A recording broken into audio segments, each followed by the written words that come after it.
Alan, is it possible to have a hot SUV? No, I'd rather a hot hatch. Well, what about the Hyundai Kona N? Like this one.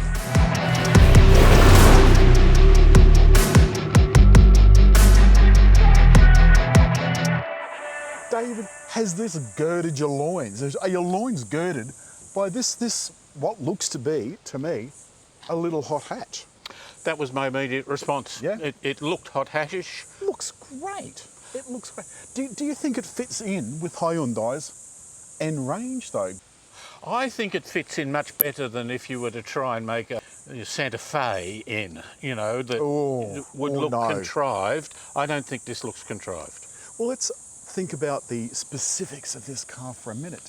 It has a 2-litre turbocharged, as they say, GDI, which is gasoline direct injection engine, with how many kilowatts, David? 206, which is a little bit more than a WRX. And a Newton meters? 392. Ooh, that's nippy.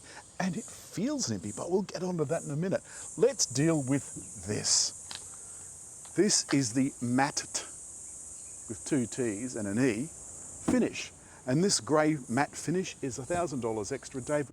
On top of the $49,200 for the base model and the $52,200 for the top model. You get a little bit of trim and a head-up display. For $3,000. For $3,000. So I think I'd just kind of go for this one. It's easy to say, but gee, I like a head-up display, particularly with a hot car. So do I. Have a look at this in profile though. This is where it looks like a hot hatch, I think.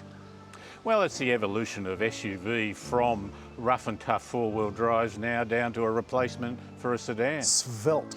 Do you like the accent from the red there? I do.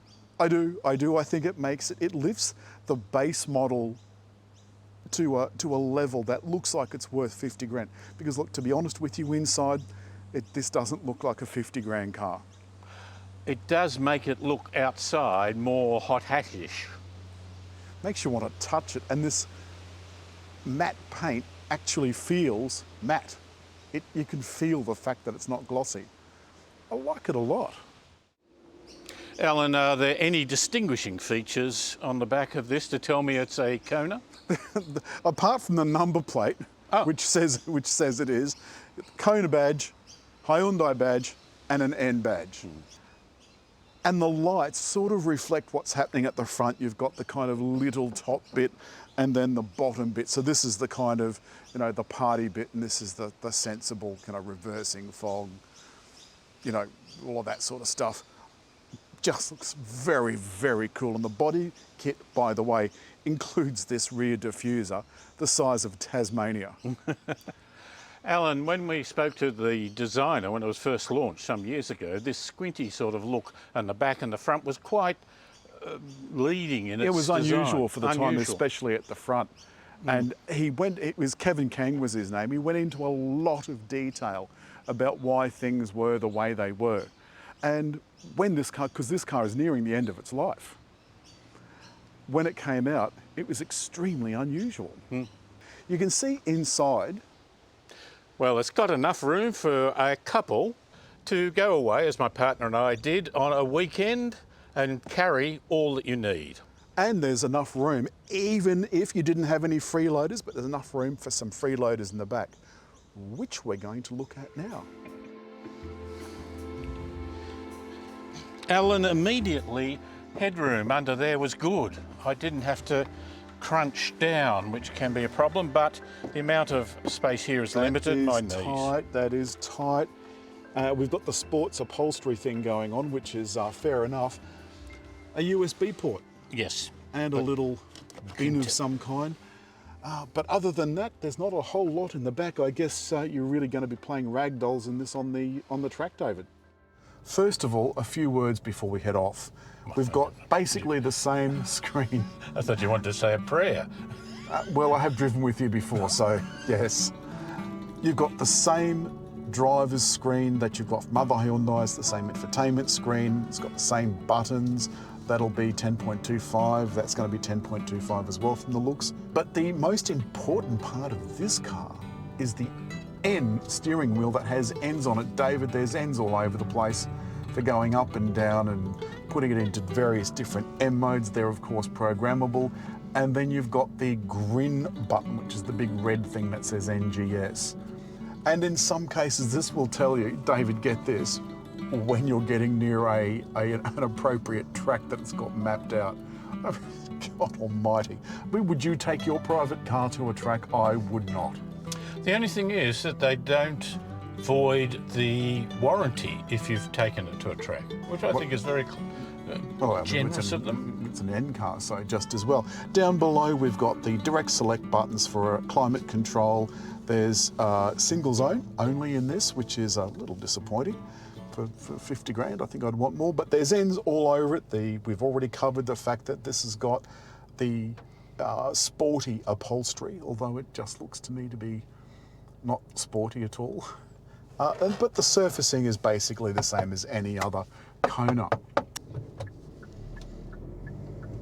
We're in eco mode at the moment, Alan. Are we really? In respect to the local environment, it's not too loud, but it's still got enough immediacy in its performance. Don't spend $50,000, David, to be in bloody eco mode. What the hell are you thinking? While we're on the subject of that, though, we do have drive modes down yonder. They've got two kind of versions, if you like, a road version where you can select drive modes for highway and so forth, and then you've got what looks to be a little bit of a holiday pleasure mode with drive modes for mud, snow and so forth. David, this is a front wheel drive car. I think I'd want to take it into snow, to be quite honest. I don't think I'd want to take any front wheel drive car into snow. So the accelerator, David, does feel very on and off.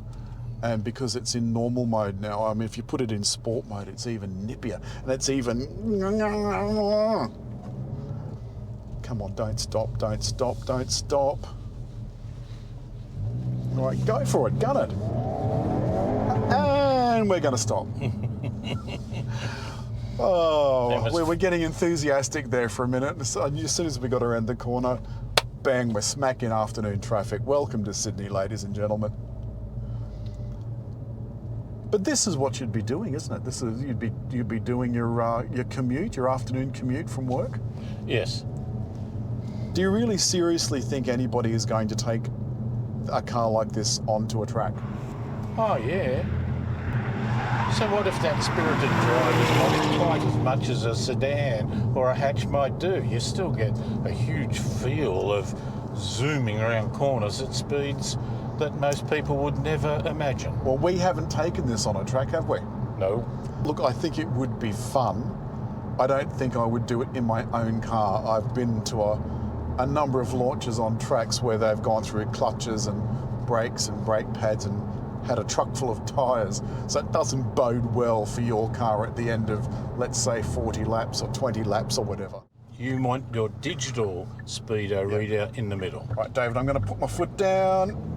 A little bit of a... Oh, geez. I tell you what, that's quite respectable, and that's not as fast as it can go, and this does have launch control. I think I would not want to experience this in launch control, and I am now, in fact, going to put this... And I was just saying that the drive mode selector, you can just keep turning it in the one direction, it'll go through all of the... There was a pothole. You can go through all of the modes. So with some, you've got to remember what mode you're in and whether you have to go backwards or forwards. This you can just keep going and knowing you'll eventually get to the mode you want. This, considering I'm now in what I suppose would be considered comfort mode, just normal mode, it's reasonably quiet. You can hear a little bit of tyre noise. Not a lot of noise from the outside, and I can't hear any wind noise.